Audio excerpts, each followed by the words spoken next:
Have you ever heard of Ivy Plus schools? You might be thinking, are they the same as Ivy League? And it's pretty close, but actually what it is a refined list. So in today's quick video, I'm going to explain all about Ivy Plus schools, what we want to know about them, what's the difference, and why our students, if they're potentially at the level of attending an Ivy school, may want to consider these. I'm also going to cover whether or not they offer funding for your student, which is a really important question when you look at those price tags. Now make sure you hit subscribe because every week we have a new strategy to help you work towards that debt-free degree with your student. Hey there, my name is Jocelyn Pearson, founder of the Scholarship System, where we redefine paying for college to help families build strong financial futures rather than ones that consist of decades of student loan debt. Now scholarships are our bread and butter, but of course, choosing a college is a quick way to knock off a huge chunk of the bill. So we always want to take a look at what options are out there. And for a lot of families, I think that even if our student is elite, maybe they are top of their class, very intelligent, they may not consider Ivy schools because they assume that they're unaffordable. So we're going to kind of debunk that a little bit in today's video. Let's dive in.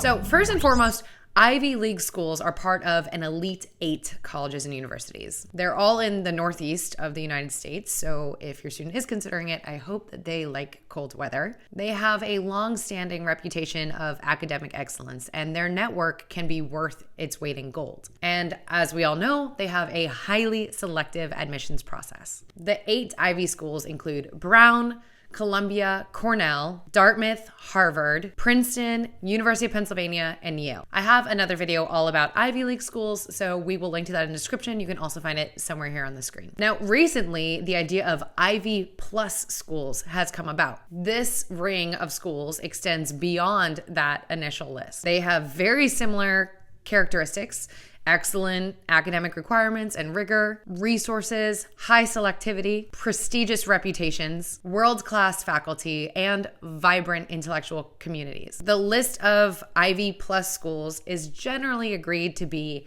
Stanford, MIT, Massachusetts Institute of Technology, Caltech, California Institute of Technology, University of Chicago, Duke University, Johns Hopkins, and Vanderbilt. So that said, if your student is able to get into any of these, the next question might be about tuition. So the good news about these schools is that they do accept institutional financial aid. So that is federal financial aid, such as the Pell Grant, but they also accept outside and private scholarships, which again is our bread and butter.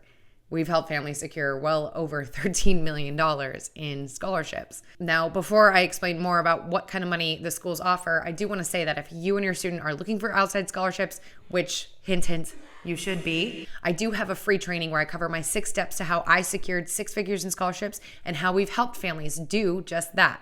So you can go to thescholarshipsystem.com/free training or click the video here. You'll also find the link to all of the resources in the description below. Now, the reason these schools accept outside funding is because they want the best and the brightest students. They don't want students that can just afford to attend the schools. Many of them actually say that they meet all financial need. Now, need is an interesting calculation. It's actually the total cost of attendance minus your student's FAFSA result number, which is now called the SAI, Student Aid Index. It used to be called the EFC, Expected Family Contribution. So that figure, the difference between the total cost of college and your figure from FAFSA, is the need. So these schools, if they say, okay, we will meet 100% of your need, then they will figure out a way to cover that gap. You don't have to try and scrounge up the funds or co-sign a bunch of loans or whatever other solutions you're trying to do. Duke is a great example of this. So we actually had a student that was not in a high income level, but not necessarily low either, but she was able to get into Duke. And because of our lessons, she realized they met 100% need. And so she realized she would have a lot of need. And sure enough, she got in and they covered the gap. And so actually she just finished graduating from Duke where she was able to get her degree entirely debt-free. This was a family that wasn't even considering Duke because they just assumed it would be totally out of their price range.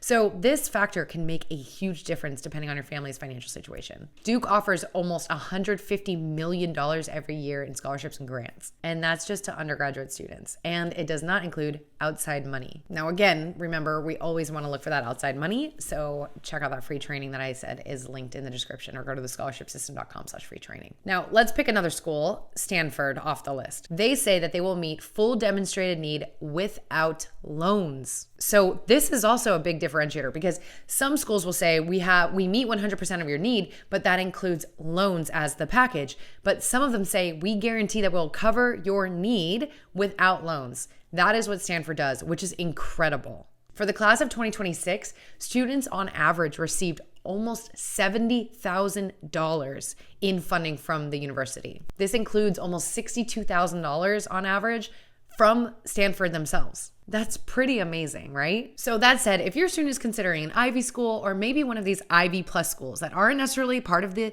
original 8, but they are pretty dang close when it comes to prestige and network and academic rigor and selectivity, then it's also good to know that they could possibly be more affordable than a state school that your student could go to. That means that if your student can get accepted, they may be able to attend. So comment below, is your family considering an Ivy school or an Ivy Plus school? I'd love to know which ones. Comment below. Let's see, maybe we can meet someone else who's considering it. And just remember, this is exactly why we have this channel. There are so many different strategies that we can implement that can really be combined to get to that debt-free ride.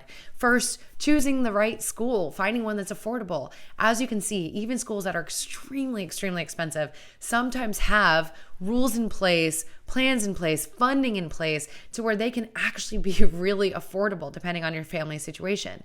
We talked about, calculating that need.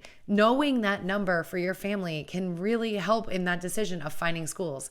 We talked about private scholarships. Again, check out that free training that's linked in the description. We should all be working on those private scholarships no matter what school we're going to, no matter what school year your student is in. Now, I have to say, demand for these high quality academic experiences is of course through the roof. So it is competitive. So I would not only base my list on these, but if your student can get in, hopefully now you understand that there are some options as far as making it affordable.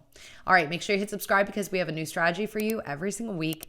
And this is Jocelyn from the Scholarship System. I'll see you in the next video.